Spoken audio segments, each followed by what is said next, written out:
Welcome student doctor Tahmina नज़ीर है। आज हम स्टैटिकल थ्योरी वन का जो लेक्चर हमने लास्ट टाइम स्टार्ट किया था उसी को कंटिन्यू करेंगे। उसी के कोने हमने लास्ट टाइम देखा था एब्सोल्यूट मेजर ऑफ डिस्पर्जन के जो टाइप्स हैं उसको हमने एक्सप्लेन किया था। उसके बाद आज हम रिलेटिव जो मेजर ऑफ डिस्पर्जन की टाइप्स हैं उसको हम देखते हैं। ठीक है, तो मेजर ऑफ डिस्पर्जन क्या था बेसिकली कि आपका सेंटर टेंडेंसी में तो हमें ये पता चलता है कि आपके डाटा की सेंटर वैल्यू क्या है, आपका डाटा सेंट्रली किस नंबर के इर्द गिर्द घूम रहा है। ठीक है, अब मेजर ऑफ डिस्पर्जन की बात करें तो हमने ये देखना है कि आपका डाटा सेंट्रल जो वैल्यू है उससे किस हद तक वेरी करता है। ठीक है, तो अपना लेक्चर स्टार्ट करते हैं। लास्ट टाइम हमने एब्सोल्यूट मेजर ऑफ डिस्पर्जन की टाइप्स देखी थी। इस बार अब हम रिलेटिव मेजर ऑफ डिस्पर्जन की टाइप्स देखते हैं। अपना लेक्चर स्टार्ट करते हैं। बिस्मिल्लाहिर्रहमानिर्रहीम। तो आज के टॉपिक का नेम है classification of relative measure of dispersion. आपकी जो मेजर ऑफ डिस्पर्जन है उसको जब हम रिलेट करते हैं रेंज के साथ, उसकी आगे क्लासिफिकेशन कौन कौन सी है उसका हम पहले चार्ट देखते हैं। चार्ट में ये बताया है कि आपका जो रिलेटिव मेजर ऑफ डिस्पर्जन है उसके अंदर चार फर्दर उसकी कंपोनेंट है। कौन कौन से हैं? कोएफिशिएंट ऑफ रेंज, ठीक है, coefficient of quartile deviation, coefficient of mean deviation, coefficient of variation. अब आपको ये पता होगा कि आपने लास्ट टाइम जो एब्सोल्यूट मेजर की डिस्पर्जन पढ़ी है उसके कंपोनेंट्स क्या थे? Range, quartile deviation, mean deviation, standard deviation and variation. ठीक है, मीन वेरिएशन। तो ये जो सारी चीज़ें हैं, अगर हम इनके साथ कोएफिशिएंट का वर्ड ऐड कर दें, coefficient of range, coefficient of quartile deviation, coefficient of mean deviation, coefficient of variation या डिस्पर्जन, तो ये सारी क्या कहलाती हैं? Relative major. अब ये कोएफिशिएंट का क्या मतलब है? कोएफिशिएंट का मतलब ये है कि हमने दो चीज़ों को कंपेयर किया है। जैसे कि हम रेंज को उसके मीन के साथ कंपेयर कर दें तो हमारा जो पास वैल्यू आएगी वो कोएफिशिएंट फॉर्म में आएगी। तो सबसे पहले हम कोएफिशिएंट ऑफ रेंज को पढ़ते हैं। कोएफिशिएंट ऑफ रेंज क्या है? Coefficient of range, the measure of distribution based on range, is coefficient of range, also known as range coefficient of dispersion. अगर हम अपनी जो पूरा डाटा की डिस्ट्रीब्यूशन है उसमें हम रेंज को देखते हुए बाकी सारे डाटा को रिलेट करें कि बाकी सारा डाटा कितना वेरी कर रहा है, तो इसको बोलते हैं मेजर ऑफ डिस्पर्जन या कोएफिशिएंट ऑफ रेंज। ठीक है, कोएफिशिएंट ऑफ रेंज को कैलकुलेट करने का फार्मूला क्या है? Range divided by highest value plus lowest value into 100। तो ये बहुत आसान सा फार्मूला है इसका। हम बेसिकली क्या कर रहे हैं? हम कोएफिशिएंट ऑफ रेंज को पढ़ रहे हैं। कोएफिशिएंट ऑफ रेंज क्या है? The measure of distribution based on range. अगर हम मेजर ऑफ डिस्ट्रीब्यूशंस को रेंज के बिहाफ पे, ठीक है, रेंज क्या होती है? आपकी हाईएस्ट वैल्यू को लोएस्ट वैल्यू से माइनस कर दें तो जो वैल्यू आती है वो रेंज कहलाती है।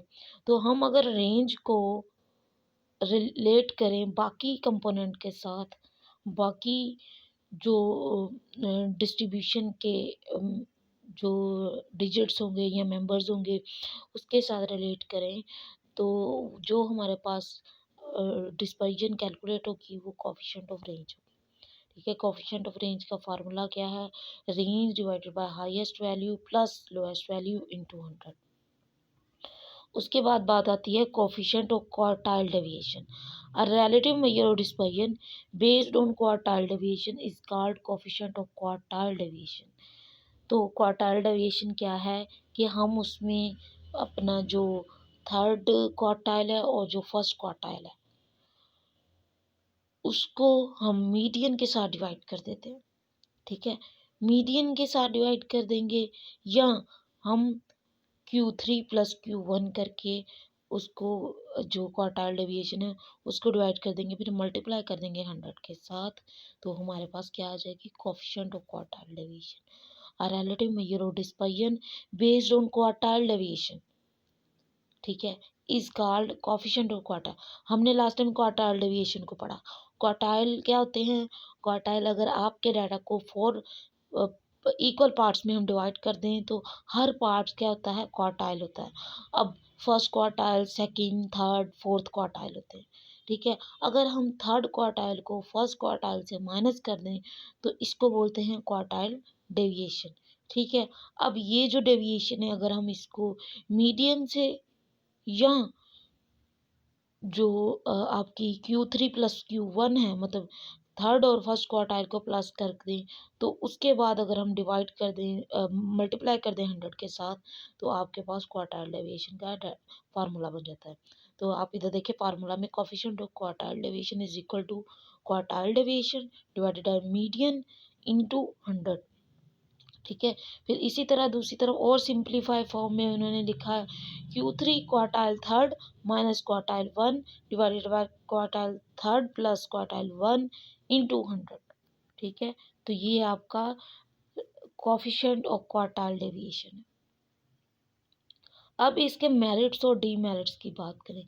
जो क्वार्टाइल डेविएशन है इजी टू अंडरस्टैंड है, ये इसके मेरिट्स हैं। Note much mathematical difficulties. इसको कैलकुलेट करना इतना मुश्किल नहीं है, आपके सामने था इसका formula Q3 minus Q1 divided by Q3 plus Q1 into 100। तो इसको मैथमेटिकली कैलकुलेट करना आसान है। ऐसे बच्चे जिनको मैथ्स की कैलकुलेशन में थोड़ी डिफ़िकल्टी होती है तो उनके लिए भी ये इसको कैलकुलेट करना आसान है। Better result than coefficient range.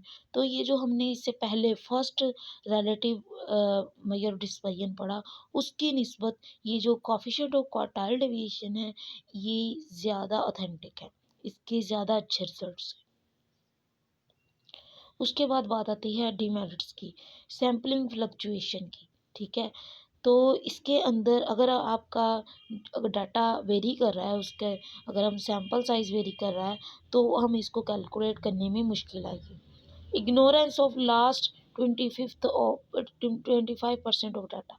क्योंकि आप देखिए हम फर्स्ट क्वार्टाइल और थर्ड क्वार्टाइल को ले रहे हैं। ठीक है? और डिवाइड करें उसको मीडियन के साथ, मतलब सेकंड क्वार्टाइल से डिवाइड करें, पर हम फोर्थ क्वार्टाइल को कुछ कर नहीं रहे। ठीक है? उसको अपने फार्मूला में इंक्लूड ही नहीं कर रहे। तो इस तरह इसका डीमेरिट ये है कि हमारा पूरा डाटा नहीं इंक्लूड होता फार्मूला में, जस्ट 75% तक होता है, मतलब थर्ड क्वार्टाइल तक होता है। तो उसको जो हमने 25th को इग्नोर किया वो क्या करता है, इसके अंदर ड्रॉबैक्स ले आता है, इसके अंदर डीमेरिट्स ले आता है कि आपने तो पूरे डाटा को इंक्लूड ही नहीं किया। तो कैसे आप कह सकते हैं कि आपका डाटा ऑथेंटिक है? इसी तरह रेंज की बात है, रेंज में भी इतना ऑथेंटिक नहीं है। क्यों? क्योंकि हम उसमें हाईएस्ट और लोएस्ट को ही करें, पूरी वैल्यूज़ को इंक्लूड नहीं करें पूरे डाटा के डिस्ट्रीब्यूशन को। Values being irregular. तो अगर क्वार्टाइल की डेविएशन के हम फार्मूला को देखें तो ये फर्स्ट और थर्ड क्वार्टाइल को इंक्लूड करता है। तो अगर वैल्यूज़ आपकी इर्रेगुलर हों, होमोजीनियस ना हो, तो ऐसी वैल्यूज़ क्या करती हैं, आपके क्वार्टाइल डेविएशन को डिस्टर्ब करती हैं। अब बात आती है कोफिशिएंट ऑफ मीन डेविएशन की। ठीक है? The relative measure of dispersion we get by dividing mean deviation by mean or median is called coefficient of mean deviation. अच्छा, इन सबको पढ़ने से पहले आपको अपना इससे पहले वाला लेक्चर पढ़ना होगा। क्यों? क्योंकि उसमें मीन डेविएशन की डेफिनेशन है। ठीक है? हमने सिंपली पढ़ा था अगर हम मीन डेविएशन को उसके मीन के साथ डिवाइड कर दें तो हमारे पास उसका कोफिशिएंट निकल आता है। ठीक है? मीन डेविएशन का क्या मतलब है कि आपका डाटा मीन से कितना डेविएट कर रहा है, उसको हम मीन से डिवाइड कर देंगे या मीडियन से डिवाइड कर देंगे और मल्टीप्लाई कर देंगे 100 के साथ। तो इसका फार्मूला देखिए, कोफिशिएंट ऑफ एमडी मतलब mean deviation is equal to mean deviation divided by median और मीन इनटू 100। ठीक है? अब इसके मेरिट्स और डीमेरिट्स की बात करें। मेरिट्स क्या हैं इसके? बेटर क्वालिटी देन रेंज और क्वार्टाइल कोफिशिएंट। अब क्योंकि हम हर डाटा का मीन लेके, ठीक है, उसकी डेविएशन देख रहे थे, तो इसलिए ये जो मीन डेविएशन का कोएफ़िशिएंट है, ये बाकी सारे जो हमने पढ़े रेंज का, जो हमने पढ़ा क्वार्टाइल कोएफ़िशिएंट का, इन सब से ये बेहतर है। लीस्ट सैंपलिंग फ्लक्चुएशन, इसके अंदर डाटा होमोजेनस होता है तो सैंपलिंग फ्लक्चुएशन कम होती है। रैपिडली डिफाइन रिजिडली डिफाइन, तो हम इसको, इसका जो फार्मूला है वो रिजिड है, तो इसलिए हम इसको अच्छे से कैलकुलेट कर सकते हैं। डीमेरिट्स, अब इसके डीमेरिट्स क्या हैं? फ्रैक्शनल एवरेज, इसके अंदर हम क्या कर रहे हैं कि जो डाटा है उसको मीन, हर सैंपल के मिड वैल्यू को हम मीन से माइनस कर रहे हैं, तो इस तरह हम फ्रैक्शनल एवरेज कैलकुलेट कर रहे हैं। Can not be use for sociological studies, क्योंकि इसको थोड़ा कैलकुलेट करना डिफ़िकल्ट भी है, लेंथी भी है, तो इसको हम अगर पूरी सोसाइटी को हम स्टडी कर रहे हैं तो उस लिहाज से इसको कैलकुलेट करना थोड़ा मुश्किल हो जाता है। Less reliable than coefficient of variation, coefficient of variation की निस्बत ये लेस रिलायबल है, क्योंकि कोफिशिएंट ऑफ वेरिएशन ज़्यादा अथेंटिक है। अब कोफिशिएंट ऑफ वेरिएशन क्या है? Coefficient variation is a measure of spread that describe the amount of variability relative to mean. अब जो जितना आपका डाटा वेरी किया है उसको मीन से हम डिवाइड कर दें, तो आपकी जो वैल्यू आएगी वो क्या कहलाएगी? Coefficient of variation. ठीक है, standard deviation divided by mean into 100, तो आपकी जो वैल्यू होंगी वो कोफिशिएंट ऑफ वेरिएशन कहलाएंगी। ठीक है, हम कोफिशिएंट में सबको, जितने भी कोफिशिएंट हमने पढ़े हैं सबको हमने डिवाइड किया मीन और मीडियन से, और प्लस इनको मल्टीप्लाई कर दिया 100 के साथ, तो हमारे पास कोफिशिएंट के वैल्यूज निकल रही हैं। Coefficient of variation is a measure of spread that describe the amount of variability relative to mean. अब इसके मेरिट्स और डीमेरिट्स की बात करें तो मेरिट्स क्या हैं इसके? Has better result than range mode, जितने भी हमने पहले पढ़ी हैं, coefficient of range, coefficient of mean deviation, coefficient of quartile deviation, उन सबसे बेहतर क्या है? कोफिशिएंट ऑफ, सॉरी, उन सबसे बेहतर क्या है? Coefficient of standard deviation.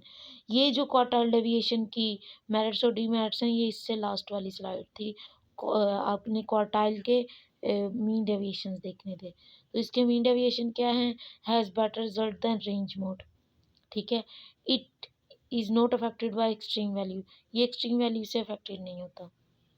अगर हम कोफिशिएंट ऑफ वेरिएशन की बात करें तो इसके कहाँ कहाँ हम इसको यूज़ करते हैं? इन्वेस्टमेंट एनालिसिस, ये ज़्यादातर बिजनेस इंडस्ट्रीज़ में यूज़ होते हैं, बिजनेस एडमिनिस्ट्रेशन में यूज़ होते हैं। आप इन्वेस्टमेंट एनालिसिस के लिए, स्टॉक मार्केट के लिए, रिस्क एवेल्युएशन के लिए इसको यूज़ करते हो। कंबाइंड स्टैंडर्ड डेविएशन और ऑफ सेवरल ग्रुप्स, बहुत ज़्यादा ग्रुप में अगर हमने ले लिया सैंपल तो उसका अगर हमने स्टैंडर्ड डेविएशन कैलकुलेट करनी है तब भी हम कोफिशिएंट ऑफ वेरिएशन को यूज़ करते हैं। परफॉर्मेंस ऑफ टू प्लेयर, दो प्लेयर की परफॉर्मेंस को हमने मेजर करना है तो भी हम, या कंपेयर करना है तो भी हम कोफिशिएंट ऑफ वेरिएंस यूज़ करते हैं। इंडस्ट्रीज और फैक्ट्रीज में भी ये यूज़ होता है। अब आगे इधर एग्जांपल्स के साथ आपका डाटा बताया हुआ है। ठीक है, जितनी भी हमने coefficient of range, coefficient of quartile deviation, coefficient of mean deviation, ये सारे पढ़े, इसका डाटा यहाँ, इसका जो एग्जांपल्स हैं वो दी हुई ताकि आपको अच्छे से समझ आ जाए। अब अगर लेट्स सपोज आपके पास डाटा है 1 2 4 6 7, ये एक डाटा है, यहाँ पे हाईएस्ट वैल्यू 7 है और लोएस्ट वैल्यू 1 है। सिंपल आप रेंज कैलकुलेट करोगे, 7 माइनस 1 रेंज आ गई 6। ठीक है, रेंज को पुट करोगे कोफिशिएंट ऑफ रेंज में 6 divided by highest plus lower, तो इसका क्या आंसर आएगा? 7 प्लस 1, तो आप क्या करोगे? 6/8 इंटू 100, तो आपके पास आंसर आएगा 3/4 इंटू 100। तो ये किसके इक्विवेलेंट है? ये 75% के इक्विवेलेंट है। ठीक है, तो ये हमने देखा कोफिशिएंट ऑफ रेंज की एग्जांपल को। उसके बाद हम बात करते हैं कोफिशिएंट ऑफ क्वार्टाइल की एग्जांपल को। तो लेट्स सपोज आपके पास 5 क्लासेस हैं। ठीक है, 110, 150, 180, 190, 240, ये सारी वैल्यूज़ आपने देख ली। आपने इनको इक्वल में डिवाइड कर देना है। अब पहले आपने इनके क्वार्टाइल्स बनाने हैं, ठीक है। क्वार्टाइल 1 किस तरह बनाते हैं हम, सैम्पल साइज +1 डिवाइडेड बाय 4, ठीक है। सैम्पल साइज आपका कितना है 5 +1 डिवाइडेड बाय 4, ठीक है। 5 + 1 कितना आया,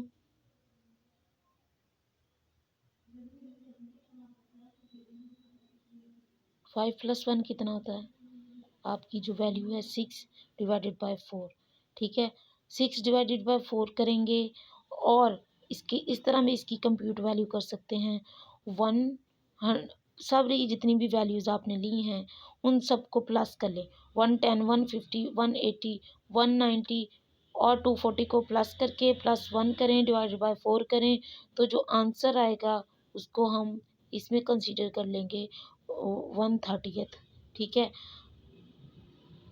अब इसी तरह अगर हम थर्ड क्वार्टाइल की बात करें, 3n+1 डिवाइडेड बाय 4, तो आपका जो फोर्थ नंबर आएगा वो क्या आएगा 2/15, ठीक है। आपने क्या करना है, फर्स्ट क्वार्टाइल और सेकंड थर्ड क्वार्टाइल को लेना है। फर्स्ट क्वार्टाइल को सेकंड से पहले माइनस, थर्ड को फर्स्ट से माइनस करना है, Q3 - Q1, ठीक है। डिवाइड करेंगे Q3 + Q1 से, इंटू करेंगे 100, ठीक है। तो आपके पास वैल्यू आएंगी 24.64, तो ये आपका कोएफिशिएंट ऑफ क्वार्टाइल है। Coefficient of mean deviation, coefficient of mean deviation के लिए हमने क्या करना है, सारे इसके मीन पहले कैलकुलेट करने हैं। 12 + 14 14 + 15 + 18 को नंबर ऑफ बॉयज़ पे डिवाइड कर देंगे, ठीक है। आपके पास ये एग्जांपल है कि आपके पास 5 क्लास के लड़के हैं और उनकी एजेस 12 14 14 15 और 18 है, ठीक है।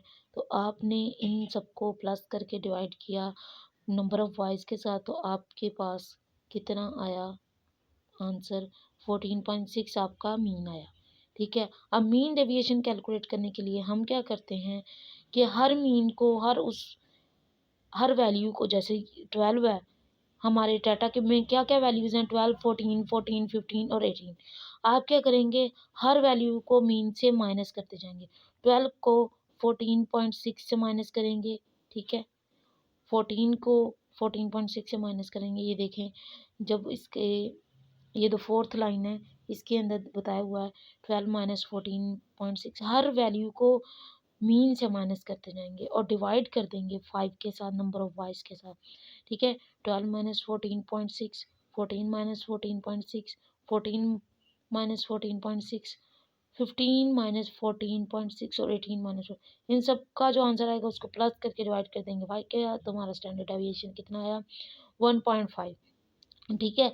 हमने मीन डेविएशन को डिवाइड कर देना है अपने मीन के साथ, तो जो वैल्यू आएगी 10.41, ये आएगी आपकी मीन डेविएशन का कोएफिशिएंट की वैल्यू, ठीक है। अब कोएफिशिएंट ऑफ वेरिएंस की बात करें तो इन्होंने कहा suppose the return of an investment for 4 years is TK 1000, TK 3000, 45 और 5000, तो ये आपके अगर आपको 4 सालों बाद इन्वेस्टमेंट रिटर्न हुई है तो उसके बारे में बताया है। आपने क्या करना है, इन सब का मीन ले लेना है, ठीक है। मीन कैसे आएगा, इन सबको प्लस करके डिवाइड करेंगे 4 के साथ, ठीक है। 4 के साथ डिवाइड करेंगे तो आपके पास मीन आएगा, ठीक है। अब मीन आया तो आपने इसका स्टैंडर्ड डेविएशन देखा कि हर वैल्यू कितनी वेरी कर रही है। स्टैंडर्ड डेविएशन को आपने मीन के साथ डिवाइड कर दिया, मल्टीप्लाई कर दिया 100 के साथ, तो जो वैल्यू आई वो क्या है आपके स्टैंडर्ड ऑफ वेरिएशन की value. The daily sale of sugar in a certain grocery shop is given below. आपकी जो ग्रोसरी शॉप की एक सेल है वो बताई हुई है कि Monday Tuesday Wednesday Thursday Friday और सैटरडे को कितना कितना शुगर सेल होता है। 75 kg, 120 kg, 12 kg, 50 kg, 70 kg, 70.5 kg और 140.5 kg, ठीक है। हर डे के लिहाज से उन्होंने इसकी सेल बताई है।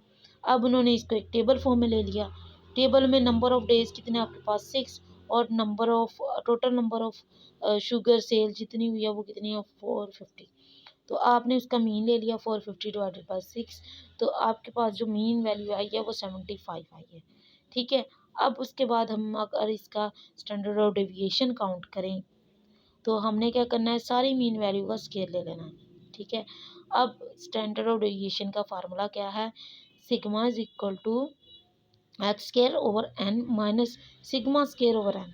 ठीक है, आपकी जो एक्स स्केयर की वैल्यू है, जैसे 4100 मतलब 45,100 डिवाइडेड बाई 6 को हम माइनस करेंगे 450 स्केयर ओवर 6 के साथ। ठीक है, तो इनमें वैल्यू पुट करके उनका स्केयर रूट लेंगे तो आपके पास जो वैल्यू आएगी 43.49 आएगी।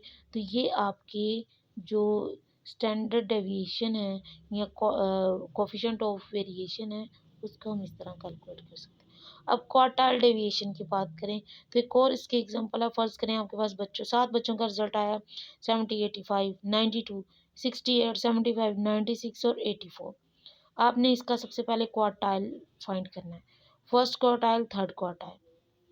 ठीक है, फर्स्ट क्वार्टाइल आपने फाइंड किया, n+1, एन कितना है, टोटल नंबर ऑफ कितने स्टूडेंट 7+1 डिवाइडेड बाय 4, तो आपने 8/4 सेकंड आपने वैल्यू लेनी है। तो सेकंड वैल्यू क्या है आपके क्वार्टाइल की, फर्स्ट क्वार्टाइल की 70। उसके बाद थर्ड क्वार्टाइल की वैल्यू लेंगे। थर्ड क्वार्टाइल की वैल्यू कैसे लेंगे, 3n+1 divided by 4, n+1 7+1 divided by 4, 3/4 और 6 इसका आंसर आएगा। ठीक है, सिक्स वैल्यू कौन सी है, 92। अब यही जो पहले हमने इसकी क्वार्टाइल डेविएशन में हमने फार्मूला पुट किया और हम देख रहे थे n+1 को, तो उसका हम सम अप भी कैलकुलेट कर सकते हैं और हम इसकी ऐसे नंबरिंग वाइज भी हम उसको लेके चल सकते हैं। ठीक है, तो ये हमने दो दो एग्जांपल कर लिए हैं अपने क्वार्टाइल डेविएशन की, स्टैंडर्ड डेविएशन की, मीन डेविएशन की। ये सारे इनके कोफिशिएंट के लिहाज से हमने इसकी वैल्यूज़ देख ली हैं। ठीक है, फिर अभी ये तो हमने क्वार्टाइल डेविएशन के बारे में बात की। फिर अगर हमने इसका कोफिशिएंट निकालना है तो हम क्या करेंगे, इन दोनों को Q3 को Q1 से माइनस करके डिवाइड कर देंगे Q3 को प्लस Q1 के साथ और मल्टीप्लाई कर देंगे 100 के साथ। तो जो हमारी वैल्यू आएगी वो क्या आएगी, कोफिशिएंट ऑफ क्वार्टाइल डेविएशन की। ठीक है, तो हमने आज के लेक्चर में क्या पढ़ा, हमने आज के लेक्चर में रिलेटिव जो मेजर ऑफ डिस्पर्जन है उनको देखा। रिलेटिव मेजर ऑफ डिस्पर्जन के अंदर हमने coefficient of range, coefficient of quartile deviation, coefficient of mean deviation, coefficient of variance को हमने देखा है। अब इनका सिंपल इन सबको पता करने से पहले आपको सिंपल रेंज का, क्वार्टाइल डेविएशन का, मीन डेविएशन का, स्टैंडर्ड डेविएशन का, वेरिएंस का पता होना चाहिए। ठीक है, इनका पता होगा तो ही आप कोफिशिएंट उनके कैलकुलेट कर सकते हो। कोफिशिएंट को हम सिंपली कैसे कैलकुलेट करते हैं, जो भी आप वैल्यू ले रहे हो, कोई भी आप कंपोनेंट ले रहे हो, चाहे वो मीन डेविएशन है, रेंज है, क्वार्टाइल है, उसको आप उसके मीन के साथ डिवाइड कर देते हो या रेंज के साथ, मीडियन के साथ डिवाइड कर देते हो।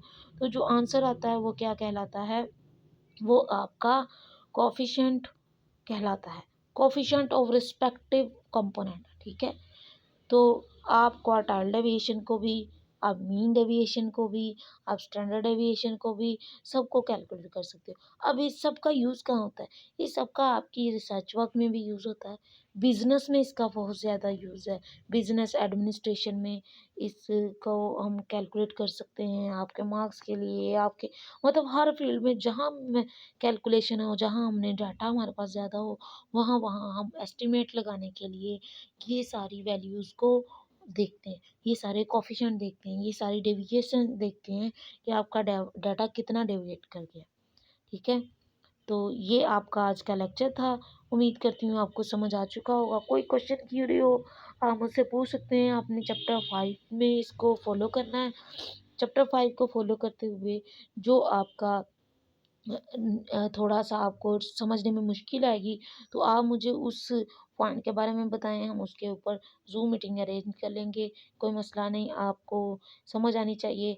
इसके बाद इस लेक्चर का ये आपकी जो एब्सोलूट और रिलेटिव कोएफिशिएंट ऑफ वेरिएशन या रिलेटिव जो मेजर ऑफ डिस्पर्जन है, मेजर ऑफ वेरिएशन है, ये सारे आपके एंड हो गए हैं। आपको मैंने उनका कॉन्सेप्ट दिया है, आपने डिटेल के साथ उसको बुक में से देख लेना है।